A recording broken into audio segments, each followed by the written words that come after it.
Okay, third time trying to film this video. I tried to film this video earlier, but then my boyfriend came back from the gym early and I felt awkward filming a video with him in the house. And I'm pretty sure he feels that way too because he never films his videos when I'm in the house. And then I just tried to film it again and then I had a coughing fit. So hopefully this time it actually goes well. So I have an ovarian cyst. Yeah, very exciting. And I wanted to make a video for any other women that might be having similar symptoms to the ones that I had, so they can actually get checked out. And because I honestly don't really know what's wrong with me, and I figure maybe it'd be good to make a video from where I am now, because I feel like everything that I've gone through in the past month, it just feels like it's weighing me down. And it's all very well when you talk to family about it, but your family will get weighed down by your problems too. So it would just feel good to like let some of this out and just put it up on the internet, and then like later on be able to look back on this video and hopefully be like, oh, you know, that was like a annoying journey that I was on, but we're past that. Anyway, so I've had ovarian pain in my left ovary. I have it literally right now for a long time, and I didn't take it seriously. I've always had really heavy periods. I've gone through miscarriages. I've had a lot of problems, but I never really like was that concerned about my ovaries because I was just so distracted by C-sections and things more focused on my uterus and all the bleeding I was having.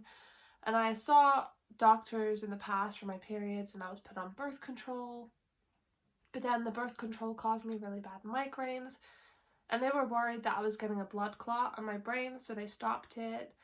And I don't know, since having 2 children and being more in the adult world, I, you know, got my own opinions and my own beliefs, and I'm personally not for birth control, not for my body. I don't like what I've read, what I've heard, and I mean, I understand like the concept and that it's very great that it can stop many women from getting pregnant that don't want to get pregnant, but it's just not for me. So yeah, every time I saw the doctors about my periods, they were just like, "Oh, go on birth control, it's nothing."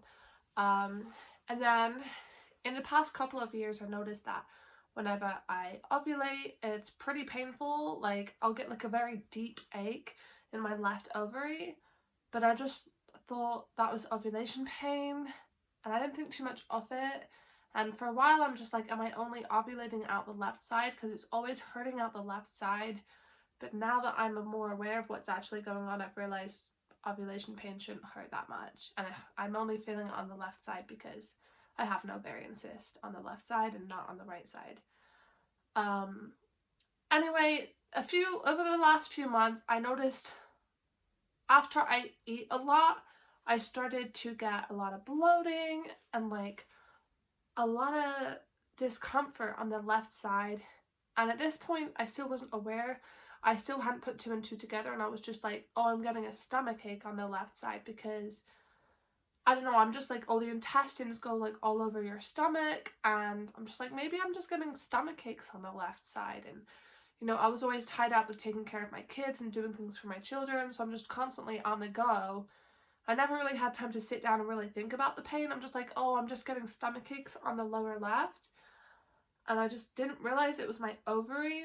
And I get this a lot because since having the C-section, a lot of the time when I have a tummy ache, it feels very similar to me, like to period cramps. So I always kind of get my reproductive pain mixed up with like my stomach. So I just didn't take it seriously. And then a couple months ago, my dad's Italian teacher got diagnosed with stage 3 ovarian cancer. And he was just telling me some of the symptoms she had, and I was thinking, maybe I should finally get this pain checked out, because I started realizing that throughout the month I was getting kind of like pinprick pains and like a dull ache in the left side, and I kept thinking, oh, maybe my ovary just hurts randomly throughout the month because I've had C-sections, maybe I have scar tissue overgrowth.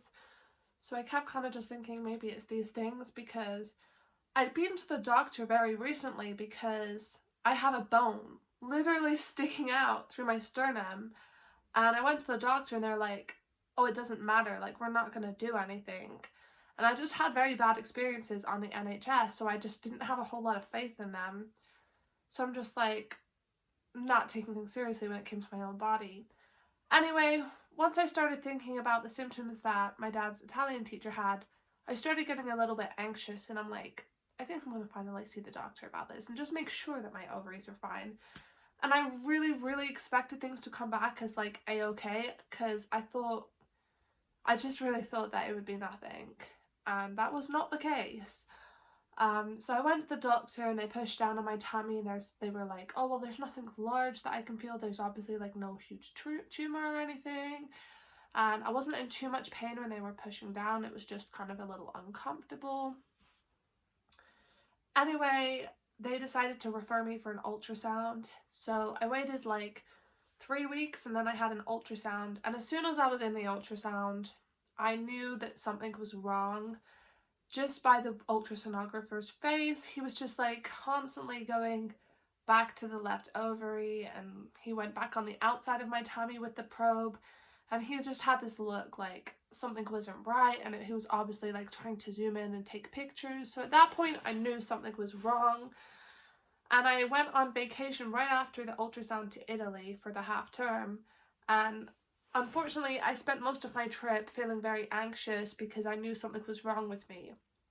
And it felt like I couldn't fully relax. Oh, I swear, I don't go many YouTube videos where I don't have to sneeze. I just have to sneeze like so much. I don't know what it is. I'm like the sneeziest person ever. Anyway, most of my trip, I was just like, I know something's wrong with my body, and I was feeling really, really anxious. And then whilst I was on the trip, I got the result, but it wasn't like properly from the doctor. It was like the receptionist reading the outside of the folder where it basically summarized the ultrasound finding, and it said enlarged left ovary. I need a tissue. I feel like I'm constantly having allergies or something. I'm not gonna blow my nose on camera, that's just like, no. Anyway, so the receptionist was just like, you have an enlarged left ovary, and we don't know why. And then they wanted me to have a CA125 blood test done, which is an ovarian cancer blood test. So once they said that to me, I was just like, I was a mess. For the rest of the vacation, I'm just like, oh my god, like, do I have ovarian cancer? Anyway, I got back home and I went and had the blood test done, and it came back negative.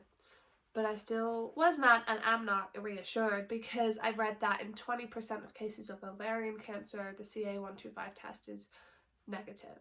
And so it's not a reliable source, and it gives fake positives just if you have problems like PCOS, and any kind of inflammation in the ovary can also cause a positive result. So it just wasn't very reassuring. And I don't know, I mean, I know the NHS is in a difficult position, and sometimes I think the NHS is amazing, and other times I just feel very disappointed, because it's now been over a week, and I called various times, and I'm like, I'm having pain, like I'm still having pain all the time, and they're just like, you have to wait for the doctor to get in touch, and they still have not made a gynecology referral. I'm like, why have they not made a referral? Because my doctor messaged me yesterday, and he said, I've written an urgent letter to gynecology asking for advice on what to do, but they haven't actually made a referral, which I find really weird. Anyway, so he put the document of the letter he wrote to the gynecologist on my NHS app. If you're in America, basically NHS is like the free healthcare organisation that England has, so that people are able to get seen without having to pay privately, because most people just can't afford private healthcare, such as myself. So Anyway, I got a little sidetracked there. I clicked on the letter he wrote because it was in my NHS app as a document, and he wrote that the ultrasound showed an ovarian cyst and an enlarged left ovary. And I felt really, really angry when I saw that, because the receptionist told me like 3 times, she's like, oh, it's normal, just an enlarged ovary. And clearly no one had actually read it to realize that I had an ovarian cyst. And I knew something was wrong with me, that with the pain I was having there was obviously something there. So yesterday I had a bit of an anxiety attack, and I was just crying for like 45 minutes, and I'm just having all these horrible thoughts like, what's the next step? Am I gonna need a laparoscopic procedure where they have to like make 4 incisions and go in with a camera to like biopsy the cyst to rule out cancer and to potentially remove it?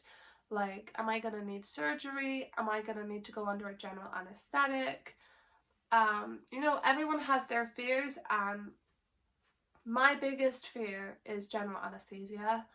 And no amount of people telling me, oh, I've had it plenty of times, you just lay there and you fall asleep, like, no amount of people saying that to me reassures me, because when I had my spinal anesthesia for my first C-section, and this was just spinal anesthesia, I lost all my vision and hearing temporarily, and I felt like I was dying. My blood pressure plummeted. I felt so bad. And my mom's also had horrible experiences on general anesthesia where her blood pressure has dropped. So I'm just really terrified if the moment they put that in my vein, like, I know I'm going to fall asleep. Like, I'll be asleep and I won't feel shit. But I know that there's going to be 2 minutes prior to that where I might feel horrible and I might start to well up with panic. But at that point, I'm going to be becoming unable to do anything about it. And I'm just going to be like overcome with this like dizziness and panic and feeling sick or horrible. And I don't like that I wouldn't be able to escape that or get out of that, that my body's just gonna like shut down and go to sleep.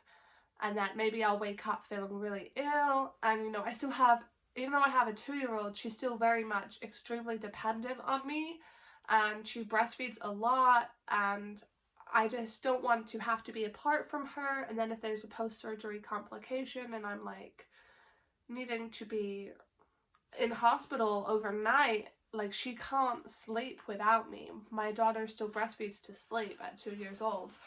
And I don't have a problem with that. I'm happy about that. Like, I'm glad to be able to breastfeed still at this point and support it. But anyway, these are all concerns I'm having, and I'm waiting now. I'm waiting for the gynecologist to get back in touch with my doctor and say what the next step is. And I'm just really hoping I can get an appointment face-to-face with a gynecologist and get some alternative that is not surgery and just reassurance that there's no cancer involved in this. And I know ovarian cysts are like really common and millions of women suffer from it, and even a few friends have reached out and said that they've had similar problems, but I don't know. Yeah, it's been affecting me more and more actually as time goes past. And like, when I breathe in deep, sometimes I get pinprick pains in my ovary that go through to my back, and like just kind of an aching. And when I do certain exercises now, it hurts, so now I'm having to like lay back at the gym a little more. So I don't know, it just feels like every time I try to make progress with something like the gym, something throws me backwards. And that's where I'm at now. And obviously there's been so many other things happening in my life, but for now, I'd rather just keep it to this, because it's already been 15 minutes. So thank you if you made it this far. And if you're having any symptoms that are weird with your reproductive organs, like, I really urge you to get it checked out and to not let doctors just put you on birth control and tell you it's nothing. Like, us women need to like stand up for ourselves. Like, we know when something's up with our body, and like, yeah, it's very important to get that seen too. Anyway, it's been a while, but here I'm back with a brief video, and I guess I'll come back when I actually have more information about what is wrong with me. See you next time.